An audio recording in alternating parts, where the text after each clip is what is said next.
Good afternoon. I would like to congratulate the INSS for the conference and for asking me to speak. Specifically, Amos Yadlin, my friend, distinguished guests from Israel and abroad. This morning, I began very early at Otniel, where Daphne Meir was murdered last night, mother of 6. This incident shows us the range of threats that the IDF is facing as part of its responsibility. In this short review, I will talk about the main shapers that have impacted and are impacting the state of Israel. I will talk about the threats we are facing, the policy, and how the IDF is developing as derived from the IDF strategy. They will also talk about the multi-annual plan that we began a few weeks ago. And I will end with the main challenges that will be accompanying the IDF in the future. There are 3 main shapers that are impacting the IDF and will continue to impact.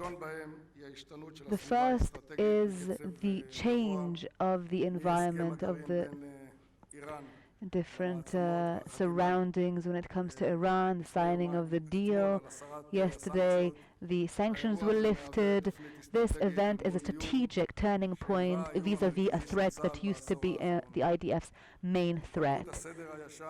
The old order in Sykes-Picot is now being dismantled. We have the countries that are crumbling and collapsing, and this is characterizing the Middle East for the past 5 years and will continue to characterize the Middle East in the years to come.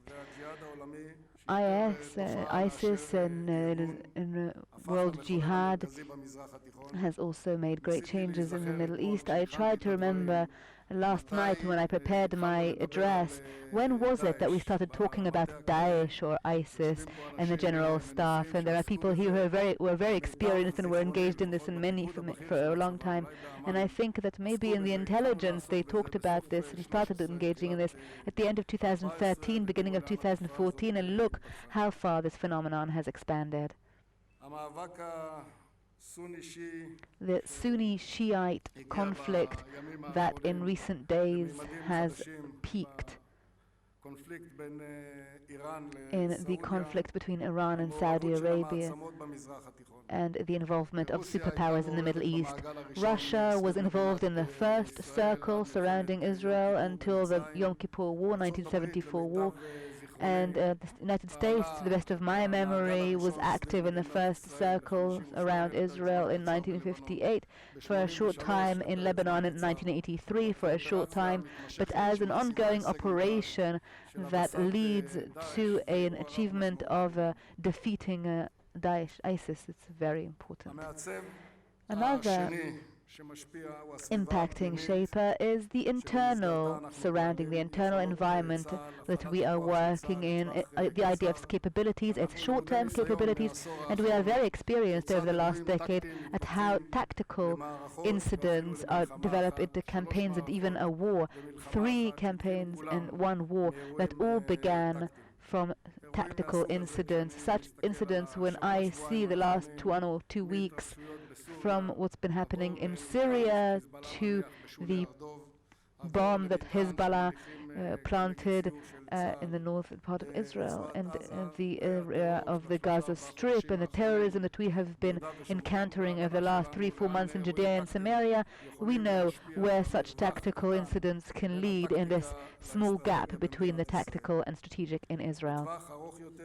In the longer term, in terms of developing the IDF and adjusting to the future challenges, understanding that the IDF can meet challenges at very short time frames, and yet I would like to assume that there are large risks but also opportunities, having understood that anyone in my capacity in the next decade will see the IDF facing more complex challenges than we are facing today, and they are complex already. After a decade of quiet in Judea and Samaria from the suicide bombers that between 2000 and 2005 had killed 1,175 people and more than 15,000 casualties. Now we have another wave of terrorism that is impacting Israel and the IDF. The third shaper, and perhaps it's surprising, but that's the one that we took the longest to identify, and that is the social internal environment in Israel. It's the desire to change the internal social order. What began in the protest of the summer of 2011, the desire to change priorities, to get the most security for the least cost in order to divert some resources to other places. The desire to have the mandatory service in the army shortened by 4 months, and the media discourse about the costs of security that is being conducted daily in the Israeli media and the Israeli press, setting up a committee that wants to examine how we can change the prioritization and to minimize the costs of security and defense in Israel, and the fact that the last time the IDF had a multi-annual plan was in 2007, and in fact since 2007 we have not renewed our multi-annual plan. And those who have engaged in doing so knows that it's very difficult to be optimistic in the IDF when you don't have a multi-annual plan, when you cannot plan your development, your existence, your preparedness, your human resources and other components. Over the last 4 years we have had a sort of a dodgy budget. There was a gap between of $5 to $8 billion. And this reality, in my view, has been detrimental to the IDF because it could not create security optimization, and also was detrimental to the IDF's ability to realize its vision, which is the public's trust in the media and other discourses, which was violent. I'm happy that this year this is not so, and in order to have security in Israel, and thankfully we don't have higher costs. I will now telegraphically, very briefly, review the changes that have led to the current threats to Israel, and primarily the main threat that since the end of 2015 has been the IDF's main assignment, and that is Iran. Without a doubt, the nuclear deal between Iran and the West is a turning point. Historically, it is a big change in terms of the direction that Iran was headed towards and the way that we saw things. It has many risks, but also many opportunities that it presents. The IDF's role and my role is to look at the risk prism and the capability prism, and to judge from that, not because we assume that the worst case scenario will take place, because I think that is as dangerous as imagining the best case scenarios. And therefore we are now revisiting our strategy and our view. What does it mean about the IDF, its capabilities, and how it is being developed? And I think that in these time frames, a time frame of 5 years, that we assume that Iran will invest many efforts in granting itself the advantages that this deal entails, and in a 15-year time frame that we're also looking towards, we are still placing Iran high on our priority list, because we need to monitor its nuclear program. We need to be able to place question marks in the right places and to ask whether there are secret channels, understanding and assuming, which is what we see in the IDF, but I also hear it from other places as well, that there is real change. This is a strategic turning point, but the vision for attaining nuclear weapon, I believe, will continue in Iran, from that place that Iran sees itself as a regional superpower and how it wants to be positioned in this expanse. At the same time, I assess that within the next few years, and it's already happening, there'll be a rise in the risks in the first circle. This effort for hegemony in Iran and in the region has over the last few years, and I believe will not lessen in the near future. Iran is in fact having a war by proxy with Israel. Hezbollah as an organization that is currently the most severe threat over the state of Israel is armed, is budgeted, is trained, and even steered since 2006 by the Iranians. In Syria, the involvement that Iran has is not only just support financially or politically, it is in fact practical support in terms of control and command. The Iranians are actually commanding the battles. Their soldiers and troops are being sent there to fight, and some are being sent back to Iran, and also Shiite militias that are taking part in the fights there. And Iran is also paying a price with life, because there are several hundreds killed and injured of those who take part in the act of fighting. We also see efforts in the Gaza Strip and also an attempt to impact the opinion of the Israeli Arabs. And so it may take some time, a year or two, but certainly big budgets will be directed against Israel, and anyone who is monitoring Iranian capabilities know that they have a military capability that is very developed and advanced. To date, the Iranians have given Hezbollah about $1 billion a year, between $800 million to $1 billion each year. And we believe that as the financial situation improves and there will be better welfare, then more resources will be directed there. Hamas is also getting dozens of millions of dollars. They're trying to smuggle weapons in there, and we saw that about 15 months ago when we caught that ship that was directed towards Gaza. And from here I want to talk about Syria, that has undergone a very dramatic change. About 5 years ago I completed a 5-year service as the commander of the North Command, and throughout those 5 years I always would wake up in the morning and see the same enemy, an address of a system, of a country. I saw divisions, I saw battalions, and I saw clear logic of what is before me. And now when I go in the Golan Heights and I go from the triangular of border from the Golan Heights towards the Hermon mountain, and I see to my right the outposts of ISIS, they're called Shuhada al-Yarmouk, and later down the line we see the World Jihad getting organized there, and down in Quneitra we can see the Shiite militias, and in the northern parts of the Golan Heights we can also see the Syrian army and the Hezbollah forces that are across the border. And reality has become very complex. And the phenomenon we saw over the last 2 years in Syria is a trend that was amazing, whereby an organization that until 2 years ago was not even on IDF's agenda suddenly reared its ugly head and started to conquer areas of Syria. And what is this organization? Well, its remnants are military groups, but it is being joined by thousands of Western Muslims from the area, and many thousands who are coming from Belgium, from France, Australia, even from Israel. 50 have joined them from the UK.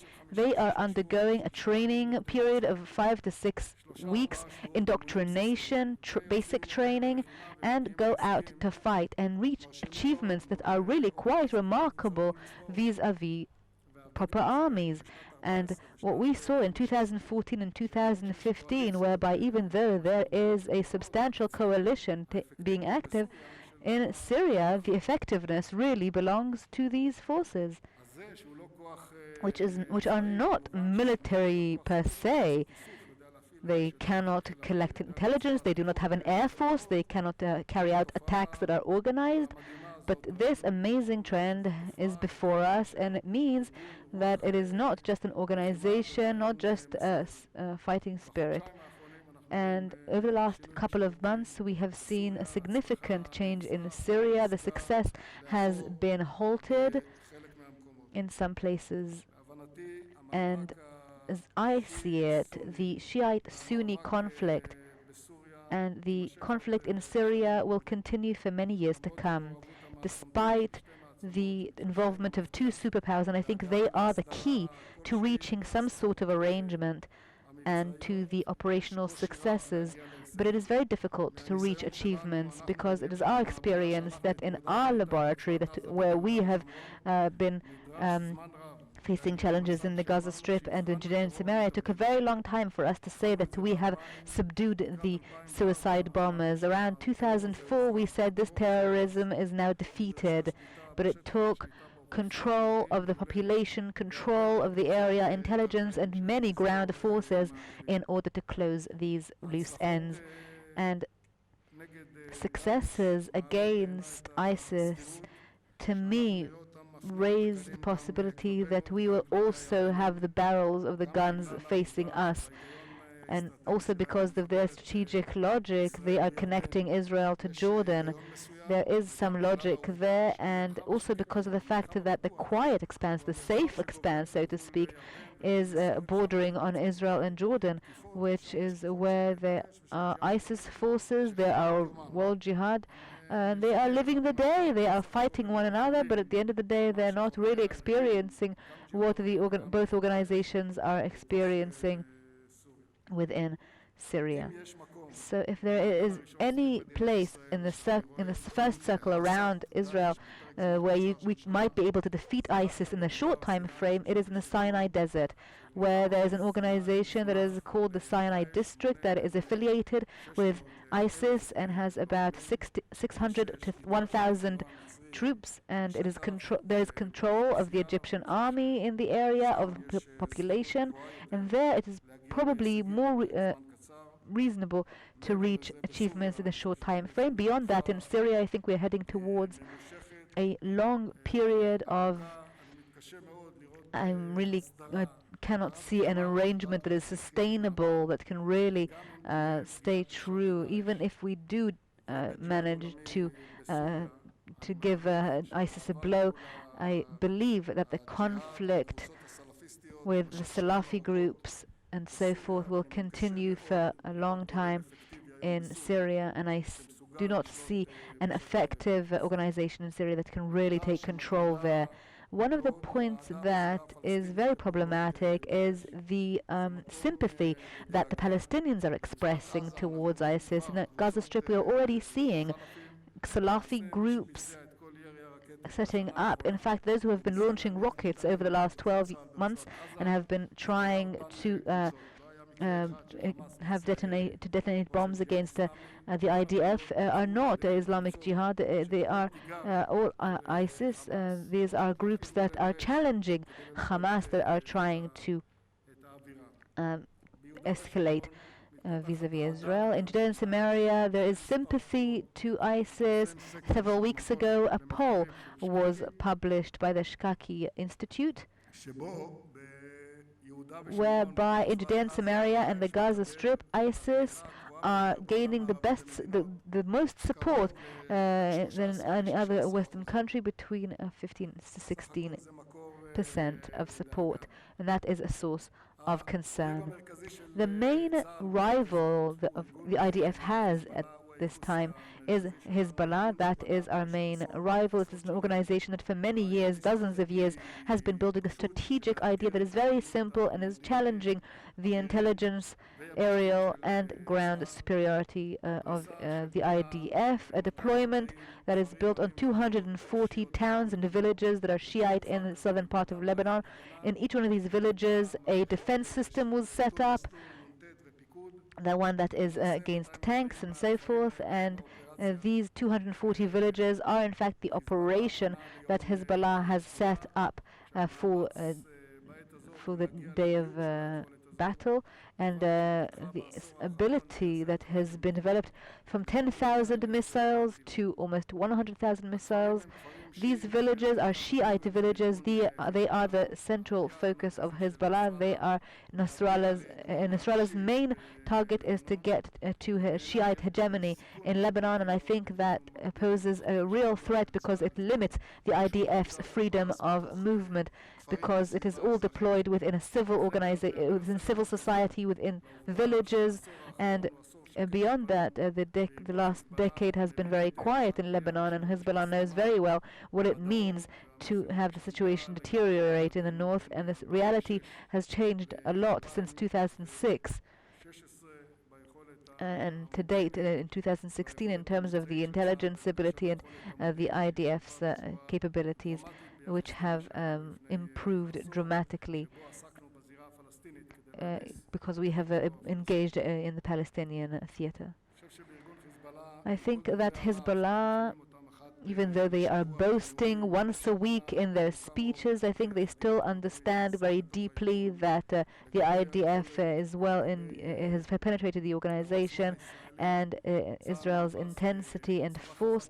The IDF is being viewed as a very strong army, and that explains the quiet that we have been experiencing over the last decade. And yet our test as the IDF is the test of our capability, and we are very concerned about this threat. Before us, we have some limitations on our ground forces, and Hezbollah over the last 2 years has been conducting large operations, much larger than they have been used to doing over the last few years. They have had 1,300 killed and 5,000 injured, even though they only have 20,000 troops.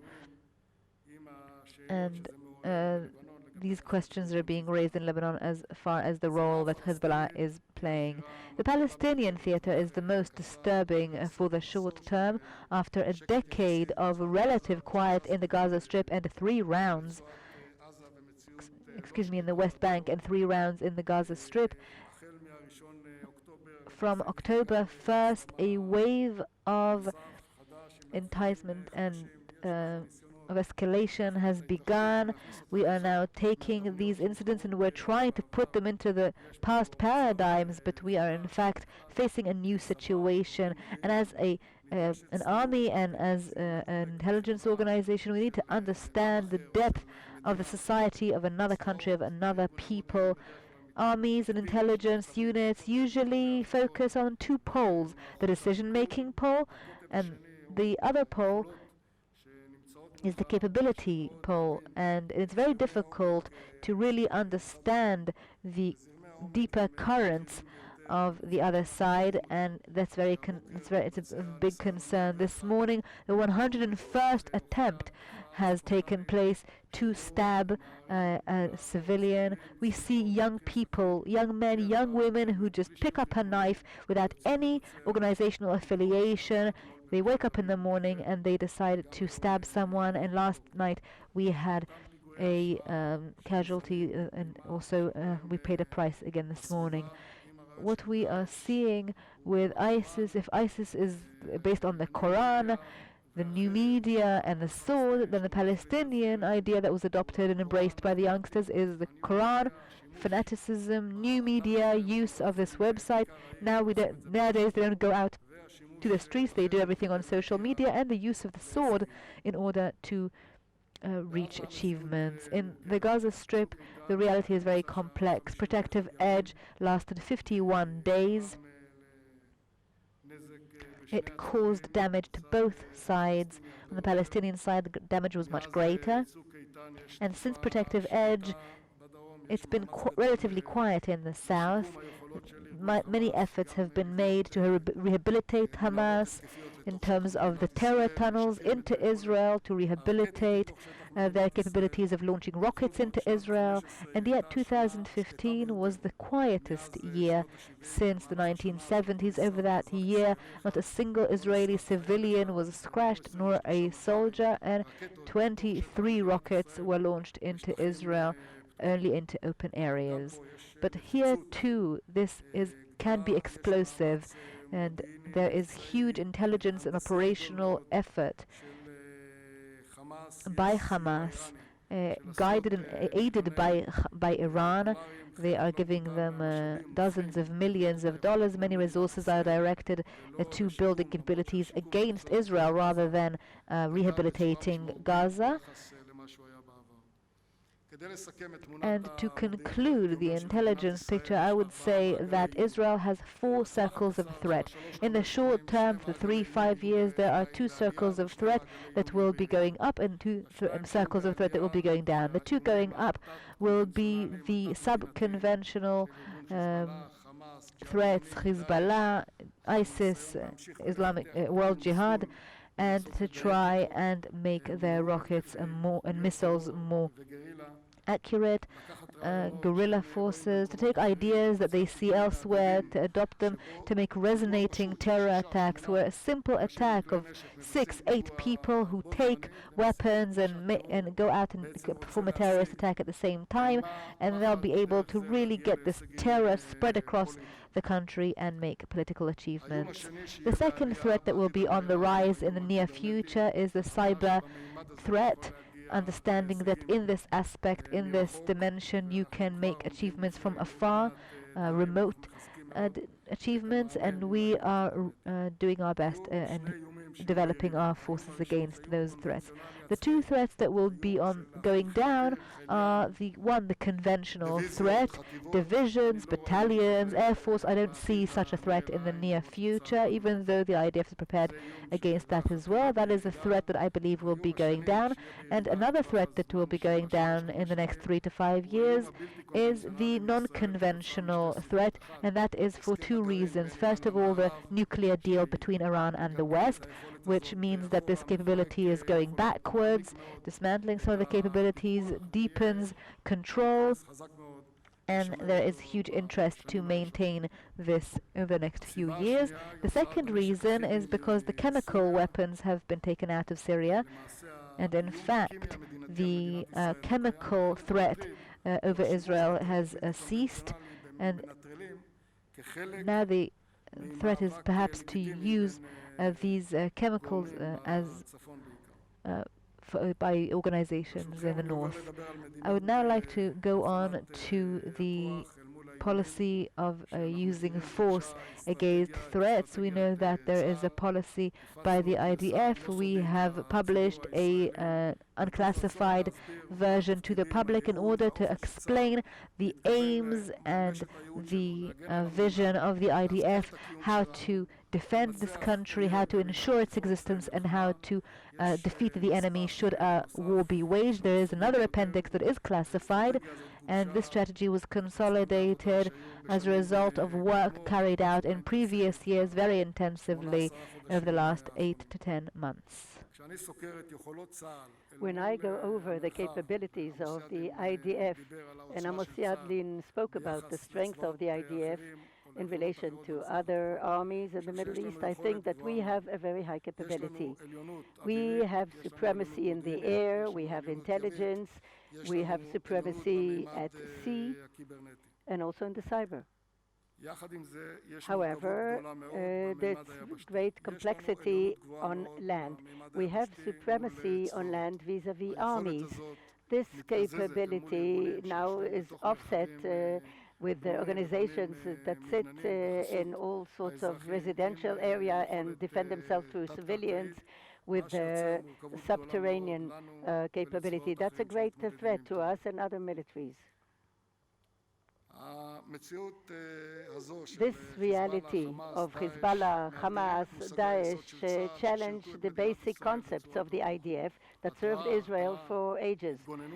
Deterrence and defense and prevailing and victory. And the question is, how do you create deterrence vis-à-vis terrorist organizations who have no obligation to governments, to law? They have no ethical obligation. How do you deter them from acting? The need to supply deterrence. In the past, we knew exactly how to do it vis-à-vis militaries. Today, the complexity and our demands from the Shabak to give us tactic possibilities enable us to have intelligence on a very high level. And I think that IDF and the security system have a very high level of intelligence that enables us to cope effectively vis-à-vis the threats. We have to adapt to the defense all around, and that is becoming very difficult. You have to prevail. You have to be victorious vis-à-vis armies. We know in the other contexts, but today to talk about victory, about prevailing vis-à-vis organizations that sit among populations in a democratic state like ours has become much more complicated. But together with that, our challenge is to adapt our operational intelligence capability in a right way and to supply security to our people. And if I take as an example the Palestinian scope, when I was commander of Judea and Samaria at the time with the terrorist attacks of the suicide bombers, what helped us then to cope with Palestinian terror was the thwarting perception. And the fact that you go and you thwart, you foil the terrorist attacks before they happen. We have the very good intelligence of the intelligence corps and Shabak, but actually today it skips over the most effective concept that we had to fight terror. We don't have any deterrence today. Today the attack happens when the terrorist takes out his knife and runs to a soldier. It can be also a civilian. And actually there's no deterrence or no alert about an attack 6 months in advance. We don't have alerts anyway, and it usually takes a few seconds from the minute that the terrorist takes out his knife and the attack, and that relies on the soldiers that happen to be in the area. And today, there were soldiers who just stood there when the civilian was attacked, and within seconds they could intervene. But in some of the cases, it also has casualties on us, and sometimes we were not there.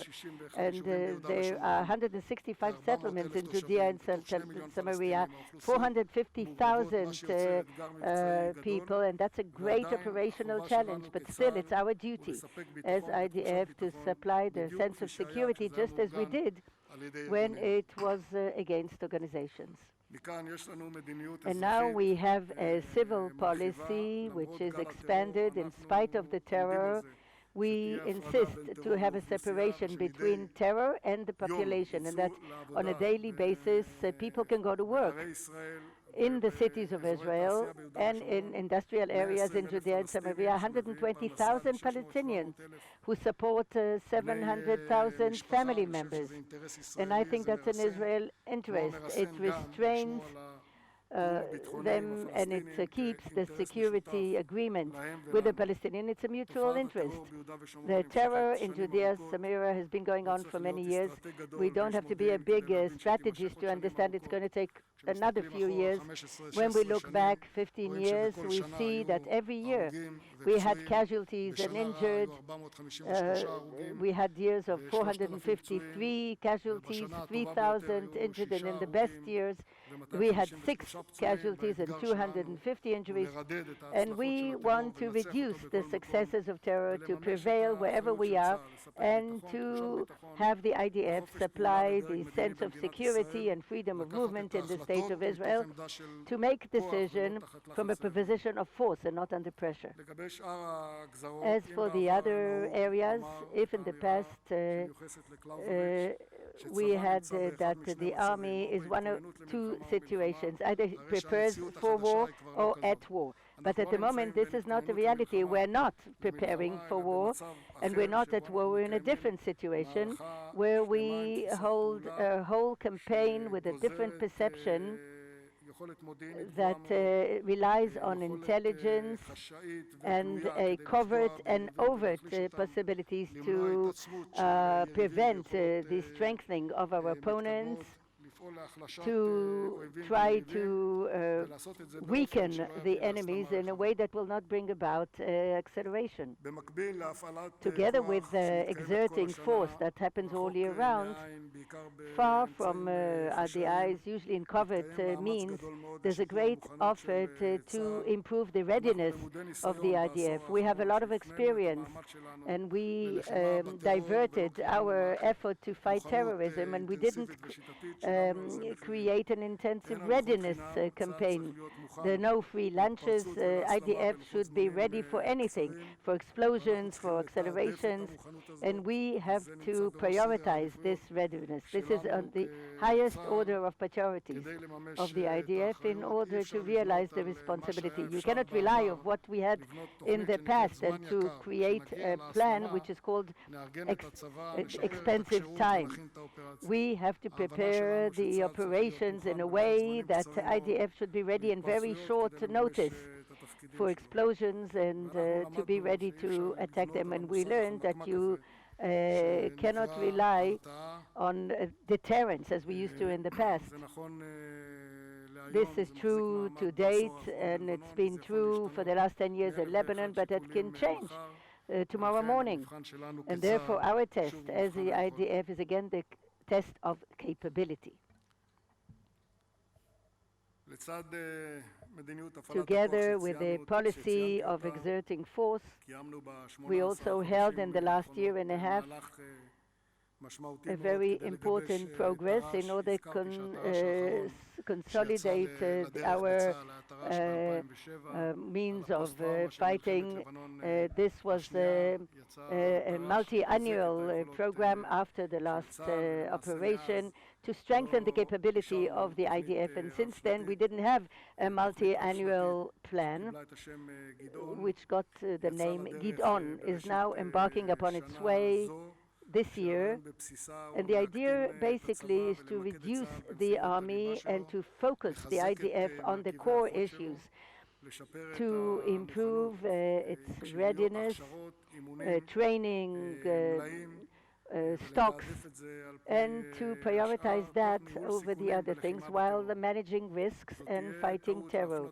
It would be a mistake to divert all the resources of the IDF to fight terror, because we need a wider pattern, which requires operations of a division, of a battalion, and headquarters. Then we'll find ourselves in a place where we found ourselves in the past, and we don't want to be there. And the wish was to adapt the IDF to the right size. There's a reduction in the basic training in the regular army, in the permanent armies, and we want to not have a large army. IDF is a very large army if you compare it to the area. The state of Israel has industry, science, and a fantastic capability. And we always think about where we should divert the vectors of strengthening ourselves. We have a great acquisition of capabilities in means. We came to a situation where we decided that we base the IDF capabilities, instead of continuing to develop capabilities, to only base ourselves in a robust force in the IDF. And we made decisions to have a cyber arm in order to respond to the development, to organize the logistics in the army, to organize the special units from the special unit that was established, and another division which is commando unit. And the idea is the integration, the networking in order to reach higher capabilities of the IDF. There's a transfer of the IDF to the Negev, to the south of the country. 40% of the IDF installations are going to move to the Negev. It's a great effort, great operation. It's happening these very days. It's today in the news in Israel to strengthen the IDF as the army of the people. It's not self-evident. And here too, if we talk about the society, we're doing very important things. With your permission, let me review the challenges of the IDF in the future, and I'll do it in a telegraphic way. The first challenge is to maintain deterrence, to contribute to defeat Daesh, and to increase normalcy in the state of Israel if possible. And that's no simple challenge in this area. which is mostly on all borders. In Lebanon, it's been quiet in the last decade. Syria, it's been quiet for more than 5 years. But we don't know what's going to be in the future.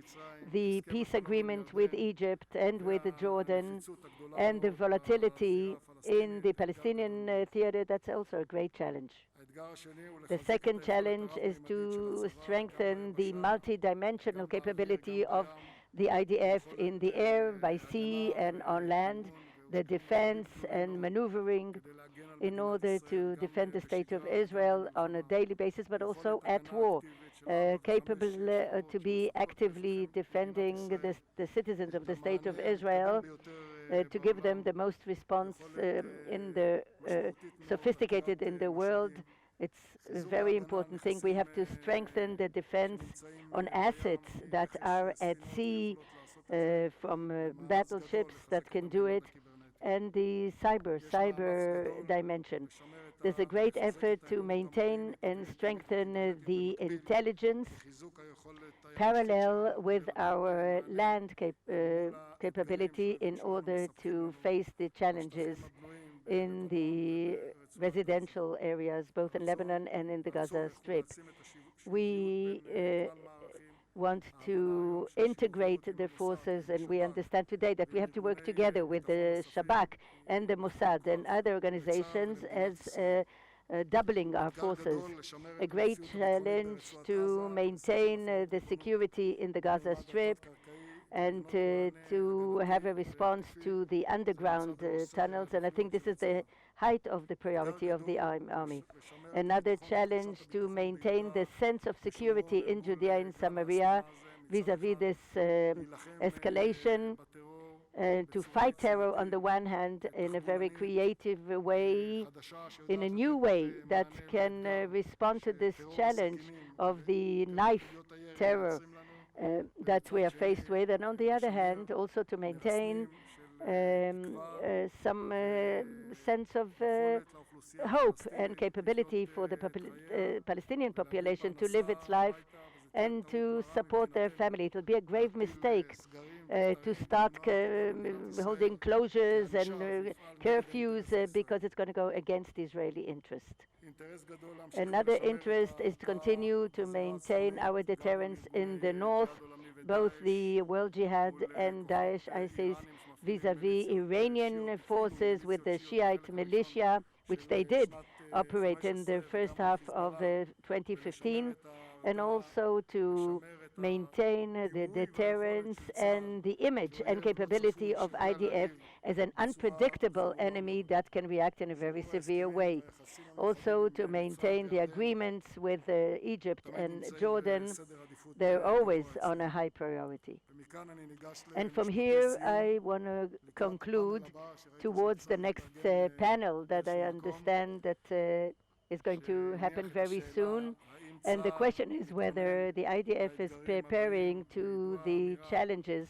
And we know the statements about armies that prepare themselves from the former war. I believe and I hope that we know what's going on. We know the situation. We know how to make brave decisions and to manage risks in order to adapt IDF to the challenge at hand and to turn the vision into action. This is a very high-quality army, high level of capability that knows how to prevail over its enemies, but develops its means. It has to be the army of the people, based on very high-quality trained people who come from the highest quality platforms that we have, and training will be in a high order of priority, and it's a modest army that comes from the people, goes back to the people, will rely on a modest organizational culture, will get the trust of the people. And I think it's not self-evident